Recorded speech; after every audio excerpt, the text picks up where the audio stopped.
Welcome back, everybody, to the Clydesdale Media Mindset with Phil Mansfield. My name is Scott Schweitzer. I'm the Clydesdale. He is Phil Mansfield. We are going to hit you today with empowerment, whether you are empowered or whether you feel empowered. Phil, take it away. It's a big one, isn't it? There's a lot of pressure this week. Empowerment. What a wonderful word. What a huge word. And it's very interesting to ask people, what is empowerment? How do you view that word? And anybody listening, just push pause now, grab a diary, grab a book, and see if you can define what empowerment is for yourself. I'm going to attempt to define empowerment and talk a little bit about the different types of empowerment today. But it's always a fun task to try and figure out yourself how you would define empowerment. So how would you define it before we start, Scott? I think it's something I struggle with, right? Is feeling empowered to make my own decisions, especially for those who don't know, I sustained a back injury. I have had several procedures on my back. And because of that, I feel less empowered these days because I'm afraid to make some of my own decisions in that, because I don't want to go back to where I was when I initially injured my back. So empowerment today means to me control over your situation and the belief that you can accomplish what you want to accomplish. Absolutely. But then we don't need to do any more of the podcast, right? Because you've done such a great job. And that's it. It's really what we're talking about here is emotion versus cognition. Actually, being empowered can sometimes be negative. And that very short-lived empowerment that's here and now, which comes with a real high.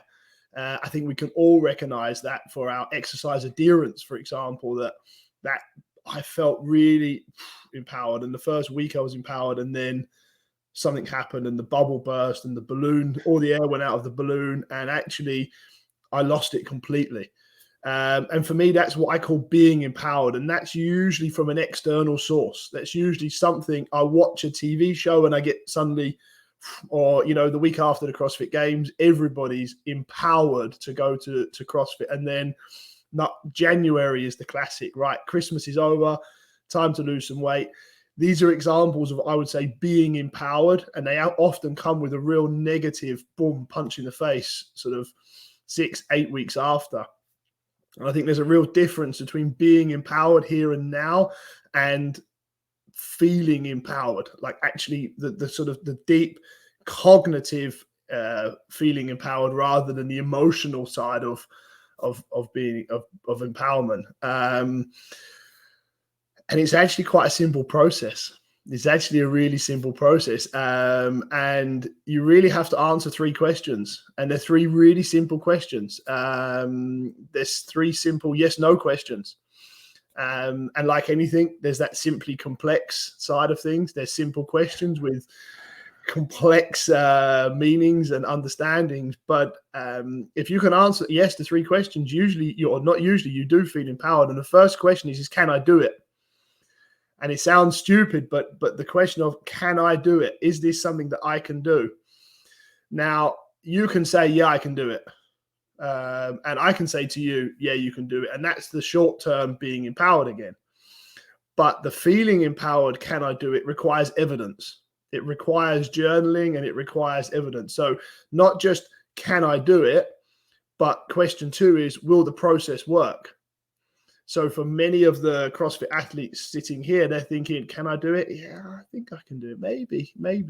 And then you ask the question, will the process work? And they look over and they say, well, I've got the coaching team, or I've got the gym, or I've got the finances, or I have the natural talent, or I have whatever it is. And this goes back to my evidence. And so question 2 is, will the process work? And if the process is well explained and detailed enough, and I can see myself in the process and I can see myself on the roadmap, I can usually go back to question 1 and say, can I do it? Yeah, I can do it. And so I get my 2 yeses. I get, yes, I can do it. And yes, I believe the process will work. And then my final question, and not the most important, but an important part of it is it worth it? And question 3 is when I feel like, yes, it's worth it, that delayed gratification, can I see myself in it? Is it worth doing this? Now, I've worked with Tour de France cyclist, one of the best cyclists in the world, who, hand on heart, he retired, and he retired saying it's not worth it. He said, yes, I can do it. Yes, I feel like I've got the coaching team. I've got the people around me. Is it worth it? No. I actually don't like sitting on my bike for 6 hours a day. I just don't enjoy it. I don't think it's fun. It's not worth it. I'm not going to do it. On the flip side, if you get the yes, it's worth it. Yes, the process will work. And yes, I can do it. And you can have that documented, visualized in front of you, you will feel empowered. And that's because, remember our last podcast, we talked about that validation. That's because the empowerment came from in here and it didn't come from out here and inwards. It's not me telling you you can do it. It's actually you sitting down, looking at the evidence and saying, actually, yeah, this, I can do it. The process will work and it's worth it. So that's how we would define empowerment, or feeling empowered. Yeah, it's funny you mentioned the week after the CrossFit Games, because this year I left and I was motivated, empowered to lose 100 pounds by next year's CrossFit Games. Yeah. I came home, I called my nutrition coach immediately. This is my goal. I want to do these 8 things every day, every week to get to that goal. And she was like, whoa. Yeah. Let's make this sustainable. Yes. Because what the list you just gave me cannot be accomplished. You will burn out and you'll never make it. Yeah. Yeah. And then slowly we did that, and now it's been sustainable. Yeah. And that's the most positive thing you've ever had. And here's where some people would hear that and they would say, well, that's really negative. She quashed your inspiration, and she said, no, you can't do it and you shouldn't do that and it's too much. And sometimes the most positive things come in honesty, and it's not positivity. Well, it's toxic positivity, isn't it? Is for her to turn around and say, oh, that's great. You're really feeling, you're being empowered at the moment. Yes, let's go to do that. That's a great example of someone who's just trying to take your money. Where on the flip side here, she's actually been quite harsh on you, and she's been quite direct on you, and she's actually done you a wonderful service, because that conflict for her would have been quite tough. You know, that wouldn't have been an easy thing. I mean, I've been there many times myself. Sitting in that situation, she would have had to have thought, that's not an easy thing to do. You know, he's fully motivated. He's on the route. He's ready to go. He's flying. And I've got to say, hang on a minute. No. I don't want you to do all of that. I don't want you to be as emotionally high as you are. I don't want you to have this roller coaster up. So it's great coaching. But at the same time, it's also helping you then answer those 3 questions of finding out a way where, can I do it? Can I get a process that works? And is it worth it for you? Yeah. And she actually, going back to our last episode, let me validate some of that on my own. Because one of the things I said is I want to do 100 air squats a day. Right. She goes, go ahead. Talk to me at day 3. Yeah. I was like, you're right. That's a lot extra. On top of the workout, on top of everything else I'm putting here. She goes, well, let's scratch that off the list. And then and so you're right. It was great coaching. And she let me validate it from within by letting me make my own mistakes, but was there to support me the entire time. Yeah. So she's providing you with a process. She's helping you see that process, and in that evidence that you're collating, and in the trust you're feeling in her, she's not being empowered. She's helping you feel empowered. There's an enormous difference there. You know, if she was standing next to you with a whip, hitting you, saying, come on, 100 air squats, you can do it, you can do it, you can do it. That's being empowered. But that's, like she says, like you say, that's not sustainable. What's sustainable? The only way anything becomes habitual, the only way anything sort of crosses that emotional cognition line and becomes part of your life, is if there's a process there that will work for you. And you often hear athletes saying, yeah, oh, I'm enjoying the process. And I'm focusing on the process. And that's what they're talking about. They're saying I'm empowered by the habit that it's forming, and habit becomes what we say to it. What the self-talk was really interesting is when we asked them that final question of, is it worth it? That's the one that's really interesting. That's the one that will come back and catch us, because it's not always worth it. It isn't always worth it. Like, these guys are at the elite end of the sport. It seems as if it's a really sort of cakewalk. Or you get paid to live your dream. You get paid to do your sport. You get paid to do all this.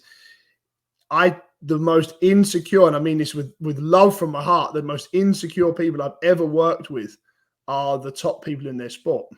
You know, Michael Jordan is one of the most insecure people on the planet, but his insecurity makes him as good as he is. You know, he sits down and he doesn't like himself very much. You know, his ego loves himself on the court, but that person that sits at home with him, sits at home with himself, he's not a happy person, if that makes sense.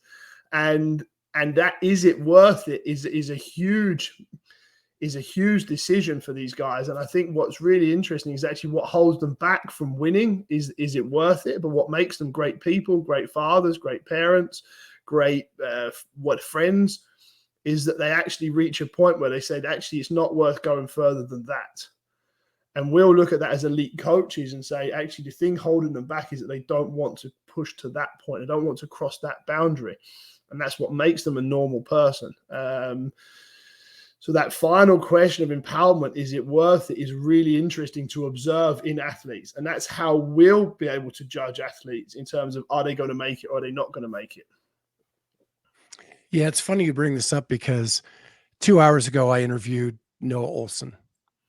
And he has just recently announced that 2023 will be his last year as an individual.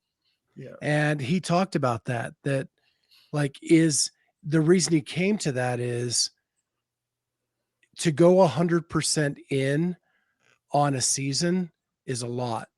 Yeah. And really and he only has it in on one more year. Yeah. And then after that, do something different. That's it. And our job, or I see it, our job as coaches, is that when we look back on our careers, or they look back, or the athletes look back on their careers, they can look in the mirror and they can say, that was how good I was, and I wasn't good enough to go further. The most befreeing, the most positive you can ever be is, I reached my potential and I wasn't good enough to do anymore. The worst thing you want to do when you're 45, 50, or sit with your grandchildren on your lap is say, I don't really know. I don't know if I could have done more if I'd have just worked harder. I don't know if I could have done more if I'd have done this, or I'm not really sure. The best thing in the world is to finish fifth and look up and go, the four in front of me were better than me. You know, that's one of the most empowering, happy, you meet those athletes across particularly in the CrossFit, in the female field.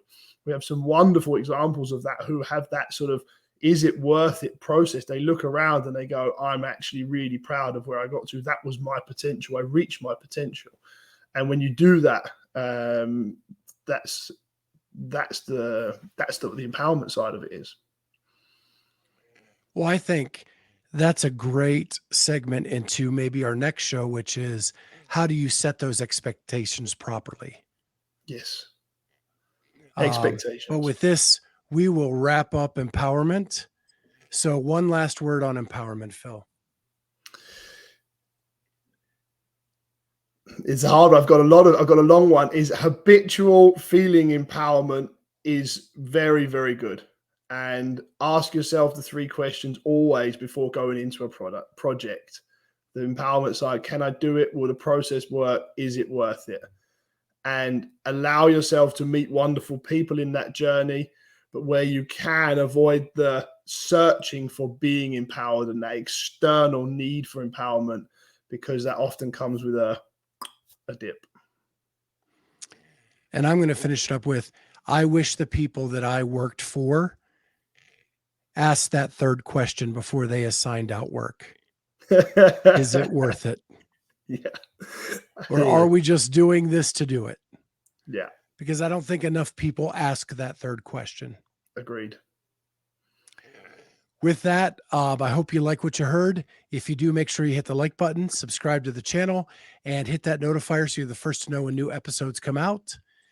If you have topic ideas that you wanted to have discussed on the show, make sure to reach out to myself or Phil on Instagram or comment below, and we will take those down and take those into consideration for an upcoming show.